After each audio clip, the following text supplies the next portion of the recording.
Bienvenue dans cette nouvelle vidéo que je suis ravie de tourner. Vidéo au titre quelque peu aguicheur, quelque peu putaclic peut-être. Je me suis permise un petit laisser-aller, mais c'est parce qu'en fait je me suis rendu compte que sur cette chaîne je ne parlais presque que exclusivement de mode féminine. Et que de manière générale en fait on entend parler seulement du vestiaire des femmes, de mode féminine, et la mode masculine est la grande oubliée finalement. Même en préparant cette vidéo j'ai cherché des articles universitaires histoire de documenter un peu mon propos sur la mode masculine et j'ai tellement galéré à trouver de réelles sources, mais finalement en allant à droite à gauche j'ai quand même réussi à trouver des choses hyper intéressantes et je me suis dit il faut en faire une vidéo parce qu'il y a des choses à dire. Alors ce titre c'est un peu un raccourci d'un questionnement que je me suis fait qui est pourquoi est-ce que les hommes s'habillent tous un peu pareil, pourquoi est-ce que leur vestiaire est si austère, pourquoi est-ce qu'ils ne portent que 4 couleurs, le bleu marine, le blanc, le gris et le noir, pourquoi est-ce que le vestiaire des hommes est-il si restreint non seulement dans la vie de tous les jours mais aussi sur les red carpets, dans les costumes au cinéma, un petit peu partout, même dans ces espaces où a priori on pourrait se permettre quelque chose de plus expérimental. Le nombre d'hommes au Met Gala qui ne suivent absolument pas le thème du Met et qui viennent tous les ans avec leur même vieux costume cravate ou costume nœud pape, je ne comprends pas. Déjà il faut savoir en introduction qu'il y a la nécessité dans la mode d'une démarcation genrée parce qu'en fait la démarcation sexuelle, d'où découle la démarcation genrée, construit notre système social, construit notre rapport aux autres, nos interactions et notre manière de nous penser nous-mêmes. Donc forcément la mode va être un instrument pour créer une identité de genre. J'ai décidé de faire cette vidéo en 3 parties distinctes. Dans la première, je voulais questionner le mythe de la virilité. Autrement dit, je voulais me poser la question de pourquoi est-ce que les hommes ne s'intéressent pas à la mode. Dans une deuxième partie, je voulais m'intéresser un petit peu à quelques grands points de l'histoire de la mode masculine. Autrement dit, je me pose la question de comment est-ce que les hommes s'habillent. Et enfin, dans un troisième temps, je voulais m'intéresser aux alternatives, aux techniques de subversion. Et donc me poser la question de comment est-ce que on pourrait sortir de ce système hyper binaire qui pousse les hommes à s'habiller de manière quand même très classique. Entrons dans le vif du sujet, c'est parti.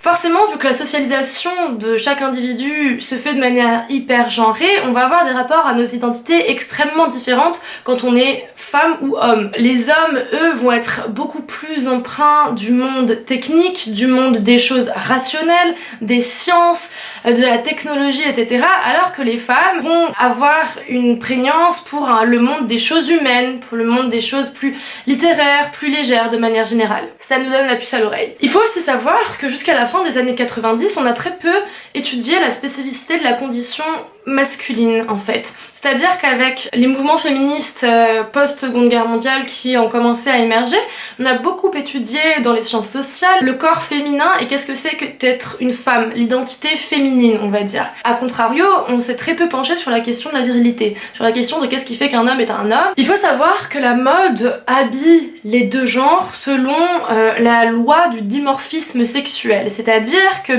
quand on prend un homme et quand on prend une femme, cis plus généralement, ce sont deux types de corps quand même très différents. L'homme va être plus grand, va avoir des épaules plus larges, la femme a une taille marquée, elle a de la poitrine, etc. La mode va suivre cette logique-là pour habiller les deux vestiaires. Et du coup, elle va être une grande indicatrice du genre de la personne qui revêt certains vêtements. Selon Frédéric Monneron, il y a 2 types de vestiaires différents. Il y a le système ouvert, qui est le système bien évidemment presque exclusivement féminin, qui est un système où les vêtements, comme l'indique son nom, sont ouverts, donc les jupes, les robes.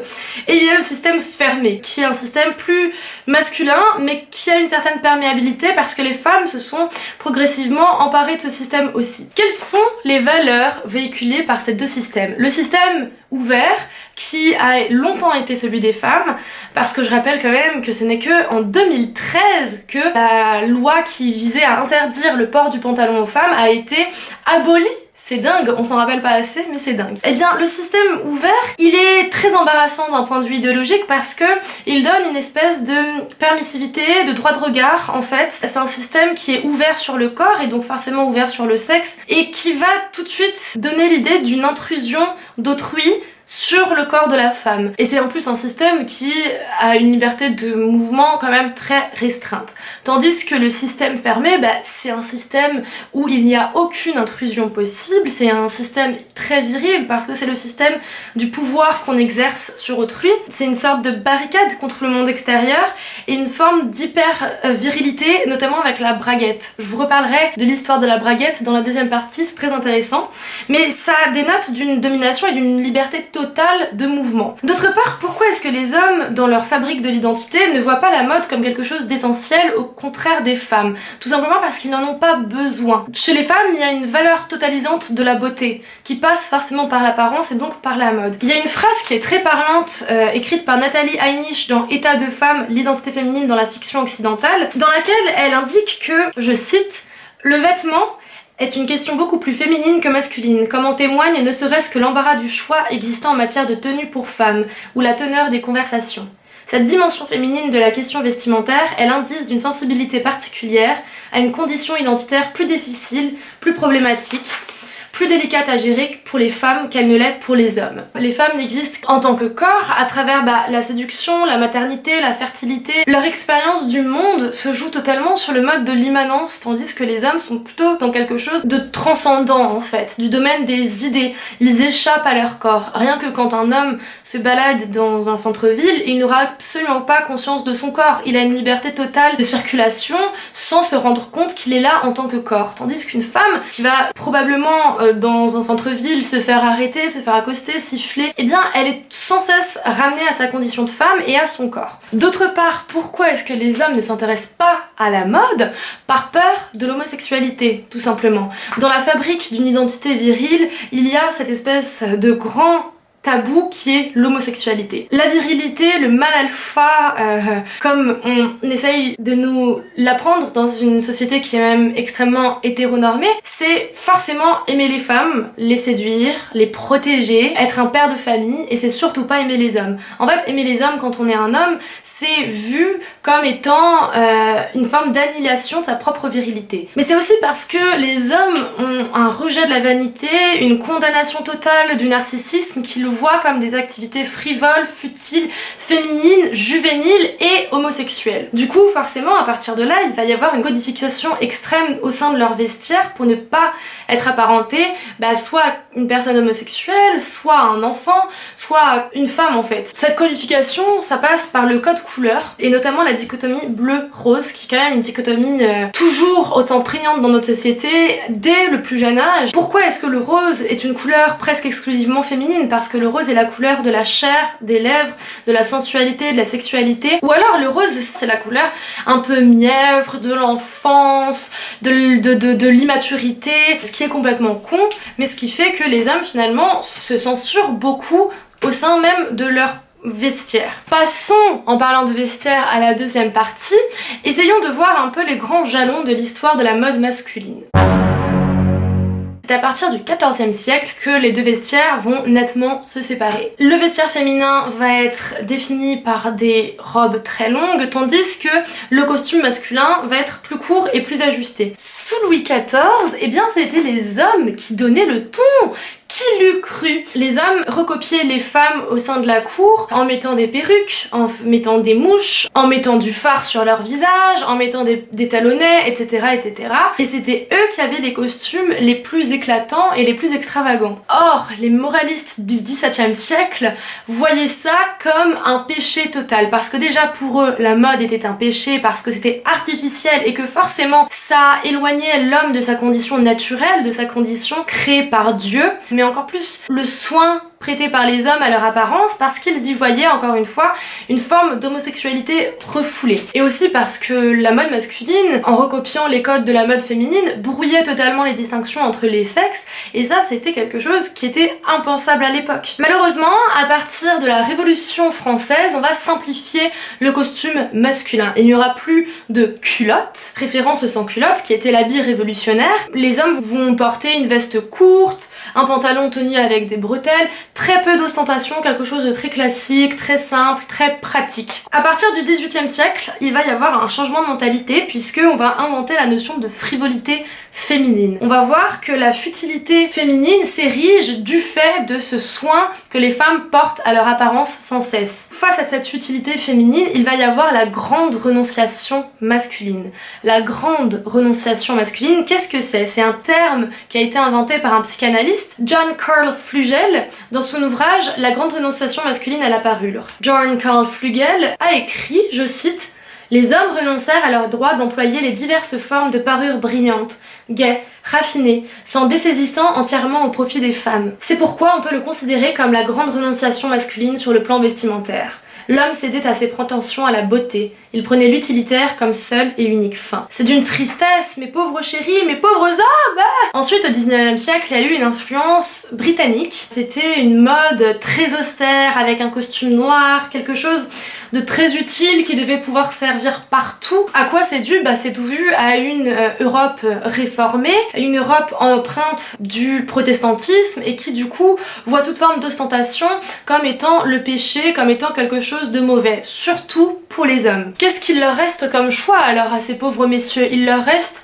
le costume. Le costume est le seul vêtement que les hommes peuvent encore s'octroyer. Il y a aussi l'idée qu'au 19e siècle, qui va être propulsée par Roland Barthes dans son cours sur le neutre, qui est en fait un séminaire qu'il a donné en 77 et en 78 au Collège de France. Dans ce séminaire, il affirme que la répartition des rôles vestimentaires suit une contrainte idéologique et économique. L'homme a un habit austère parce qu'il incarne la valeur travail. L'homme doit avoir un vêtement pratique parce que c'est lui qui va travailler et du coup il sacrifie sa parade. Et c'est la femme qui a le rôle de représentation. C'est la femme qui doit afficher le standing de l'homme, sa richesse, son pouvoir, etc. C'est ce qu'affirme aussi Christine Barr dans son ouvrage Une histoire politique du pantalon. En fait, selon elle, le pantalon s'il a été si longtemps réservé aux hommes, c'est parce qu'il est intimement lié à l'exercice du pouvoir. Et l'emblème de cette virilité au travers du pantalon, c'est bien évidemment la braguette. La braguette, il faut savoir que pendant la Renaissance, il y avait des concours de braguettes tellement elles étaient stylées quoi. Elles étaient parées de soie, de broderie, de rubans. Il fallait avoir la plus grosse braguette. Je vous laisse un petit peu réfléchir au symbole, à la symbolique derrière ça, mais c'est assez rigolo quoi. Voilà comment on en est arrivé à un 20e et un 21e siècle plutôt ennuyeux en termes de mode masculine et pourquoi est-ce que les hommes ne se permettent pas grand chose au niveau de leur choix vestimentaire. Passons maintenant à la troisième partie, comment remédier à ça?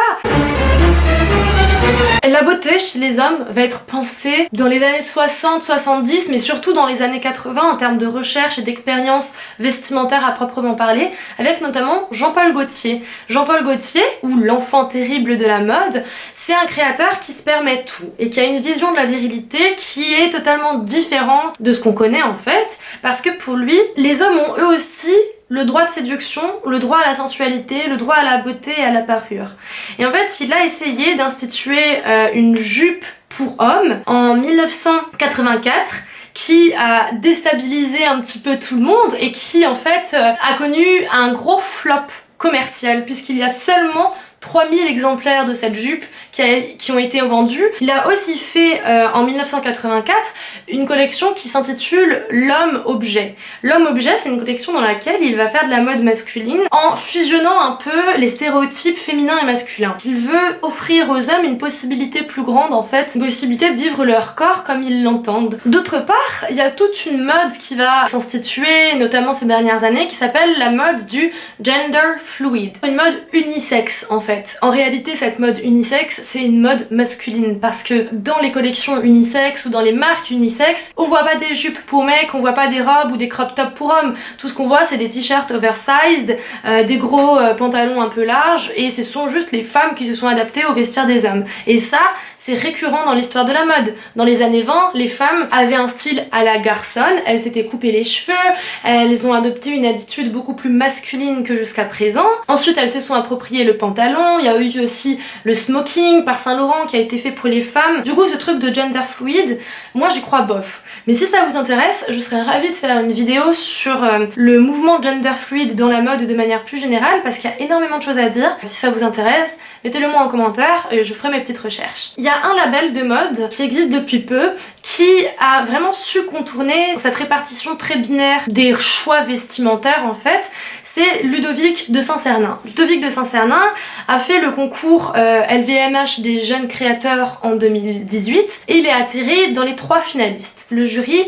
a dit qu'il était totalement neutre sur le plan du genre. En fait, lui, il pense ses collections en se foutant totalement de ce fameux dimorphisme sexuel. Il se dit, pourquoi est-ce que ça serait seulement une femme qui pourrait montrer son nombril, ses cuisses ou ses épaules? Pourquoi est-ce qu'un homme ne pourrait pas le faire? C'est plutôt réussi, mais ce qui est intéressant, c'est que finalement, quand il vend ses collections dans des showrooms, eh bien ce sont des femmes qui achètent, et non pas des hommes. Donc on voit encore que du défilé à la rue, il y a vraiment une impasse qui se fait. Cette idée de troubler les genres et de ne pas tenir compte du dimorphisme sexuel pour faire ses collections, elle nous revient de loin, elle nous revient des années 80 et de Rei Kawakubo et Yohji Yamamoto, qui sont 2 créateurs japonais qui sont venus s'installer à Paris pour présenter leur collection. Et en fait, eux, ils font des choses totalement expérimentales. Ils veulent réinventer les formes du corps. Yamamoto a dit une fois en interview un truc que je trouve absolument brillant.